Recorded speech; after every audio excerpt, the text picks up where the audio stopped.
Hello, beer tubers, and welcome to another beer review with me, Peter, the Master of Hoppers. Today, joined by Brett. Venomyces. Today, checking out some more Mexican macros, pairing with some tequila that we got courtesy of David. So thanks a ton, David. We tried the IPA, which was so unfortunately off, together with Tarantula Azul. Yeah. Which was actually surprisingly good for liqueur. Decent. Yeah. And since then, I've done the other beers, and the best tequila was Patron's Reposado. The beers were also they were all right. They were nothing special. They were just, like easygoing macro beers. I think my favorite so far was Dusted Key Amber. But this is a beer that I know a lot of beer geeks and just people who like beer think is very good. So this is Modelo Negra from Modelo. And the Negra is their Munich Dunkel inspired lager, so dark lager. And they also have a regular Modelo. And I don't actually know if this is an independent, it says Cervecería Modelo in Nava, Mexico. So I don't know if it's an independently owned brewery. I actually didn't look Should it up. I find out? Yeah, you can go ahead and find out. Okay. Yeah. Modelo. So, medium-bodied lager with slow roasted caramel malts, brewed for rich smooth taste. It says on the bottle. I've had this beer a lot. I've had this beer a few times. It's actually quite all right, as far as I remember. It's Is it Grupo Modelo? Yeah. Yeah. Is it the same people that make Corona? Macro Brewery. Yeah. But the question is what they make. Corona. Yeah. Good. It's AB-Inbev. AB-Inbev. There you go. So big conglomerate brewery. Yeah. Probably bigger than the others, which was Heineken, at least some of them. So the tequila we're pairing with Modelo Negra is Casamigos Tequila, and this is their Añejo. So Añejo is usually tequila that's been aged for longer periods of time in barrels. There is the regular clear tequila, then you've got Reposado, which is aged on oak, and then Añejo, which is aged for further time on oak, and then also extra Añejo. And Añejo is usually, I think it's over a year, something like that, whereas Reposado could be like just a couple of months. And this one is apparently a tequila where Judge Clooney is involved. So I don't know if it's like a celebrity product, kind of like how a few celebrities... If Judge Clooney drinks this, it must be good. Amazing. Yeah. So There's no other way. Well, I saved this for last because David said this is really smoky. Okay. And I love smoky tequila or mezcal. Okay. So Interesting. yes, but a lot of celebrities are involved in the making of spirits nowadays. So of course, I think the most famous is probably like Ron Jeremy's gin or gin rum, Ron de Jeremy. There we go. Tequila time. Yeah. Saturday. It's okay. It's Saturday, so why not? But have you ever had Negro or Negra Modelo before? I don't think so. I've had Modelo, but not this one. The pale one? Yeah. So it's very famous. Like it looks like a brown ale. It does. But also Munich Dunkel. It's like this color. Yeah. Some Munich Dunkels are a bit darker. But also, like, a great place to go for tacos in Copenhagen is Hia de Sanchez. And this is probably the best, not the best, but of the... Hija. I thought it was Hia. Hija de Sanchez. Sorry. I don't speak Spanish. No, but it's tough. But you can get this beer there as one of their, Mexican beers. So. Yeah. But hey, let's try it. Yeah. Yeah. Smells quite alright. Light caramel toffee malt profile. Like, it's very light. Yeah, in most Munich Dunkels, you'd have a much more pronounced malt character. You'd have like that really bready Munich malt and like toffee notes. I feel like it smells like paper that's like covered in some kind of nutty caramelly character. If that Maybe makes sense. it's because it's not a fresh, like crazy fresh bottle. Yeah. But if you were to almost a year old. if you were to go out in Denmark, I think if you were to find this, it would be the same age. But I'm not. Although I haven't seen this. It's been imported to Denmark, but I haven't seen it for a long time. But you see what I mean? Yeah, I see it. But I don't think it smells terrible. No. It's just like lightly oxidized. Yeah, just slightly oxidized, papery character. But you can smell it's also macro beer because it's super light on flavors. Like it has somewhat of that like toasty malt and like slight caramel and breadiness, but it's so light that anyone can enjoy it. Yeah, exactly. Let's try it. Yeah. Cheers. Thanks, David.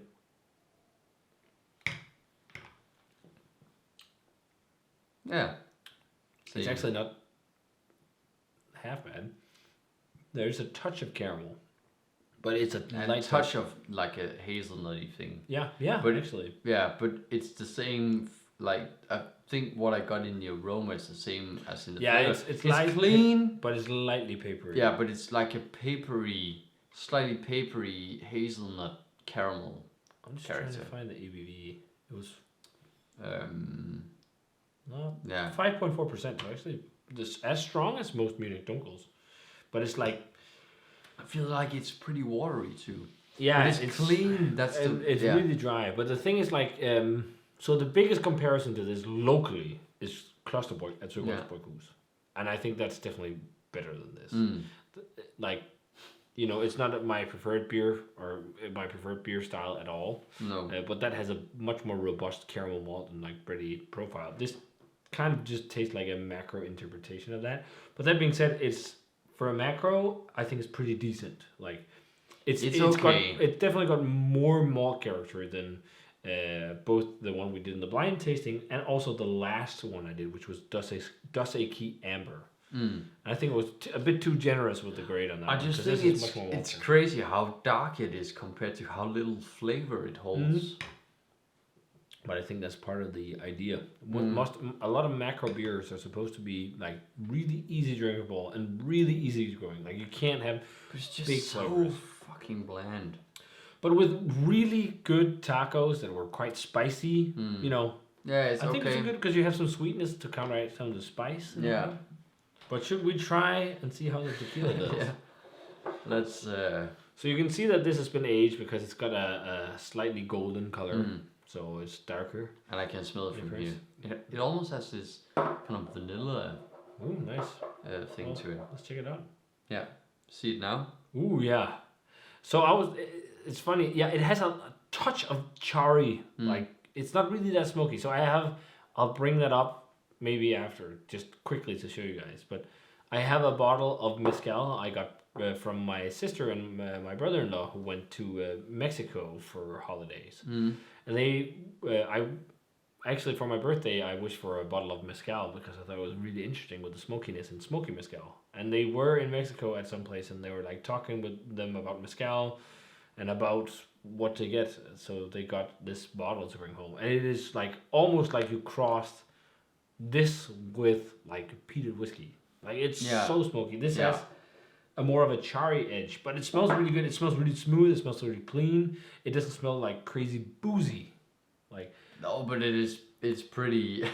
It's intense. Yes. It smells like intense tequila. It's 40%, but it's 100% blue agave tequila. Yeah, it's definitely like this smoked herb kind of. Can you see the big difference in this also compared to Sierra tequila? Yeah. It's absolutely massive. It smells much better. Much it's better. Actually, it's also like the fruity lime. It's definitely lime. Like it reminds me of like salty lime actually. Yeah, salted lime. Yeah.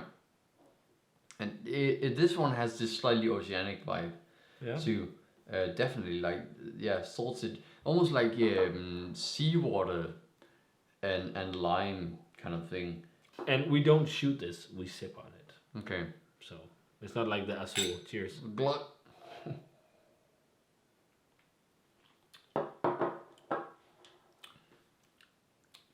Really good. That's really pleasant. It's like it's warming. It's like it's but it's more smoky than I expected. Less vanilla.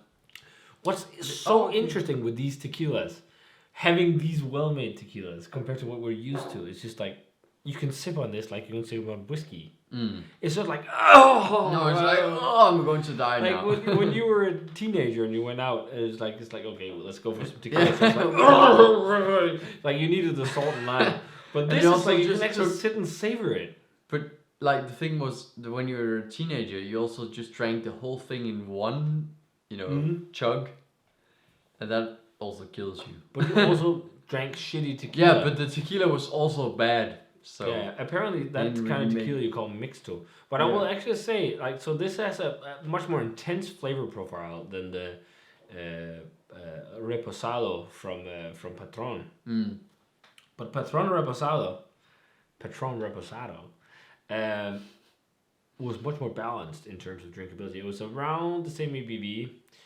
This is a bit more raw and edginess, but I think I like that this has just a bit more boost of flavor, and it has more of that like vanilla creamy oakiness. It has like, it's almost like a creamy, limey vanilla custardy thing. But also that salinity, I feel like it's still there, but it's a like unique and also slightly weird combo. Mm-hmm. At least, compared to what we're used to. It's definitely more interesting than the beer. The beer is pretty boring. Yeah, but you know what? I think it's again, it's okay. Clean, but it's boring. Yeah, I think like for me, it's like also like that. I'll definitely also give it a pass. Like the Dos Equis, it's like the early mid 70s type of thing. Like 74. Yeah, something like a 3 point something on Untapped. Like if you give this a 2.5, it's just because you want to shit on it because it's a macro, because it's not terrible beer. It's actually quite alright. Yeah, it doesn't have any off flavors. No, it's just like a boring interpretation of a Munich lager. Yeah, but there's nothing wrong with it. Like, but yeah, I think this would be fun in like a pineapple-based cocktail, like grilled pineapple or something. Yeah, I think so. Or maybe even and like with some salt. Yeah, kind of salt. I'm no mixologist, but that's just could like be like a passion that fruit, pineapple, mango kind of. Yeah, if you could get like a grilled cocktail element into it, like charcoaly grilled thing. Something that gives sweetness. Yeah. To counteract the salinity and the dryness of this. Yeah. So, that does it for the review of the Modelo Negra and Casamigos Anejo Tequila.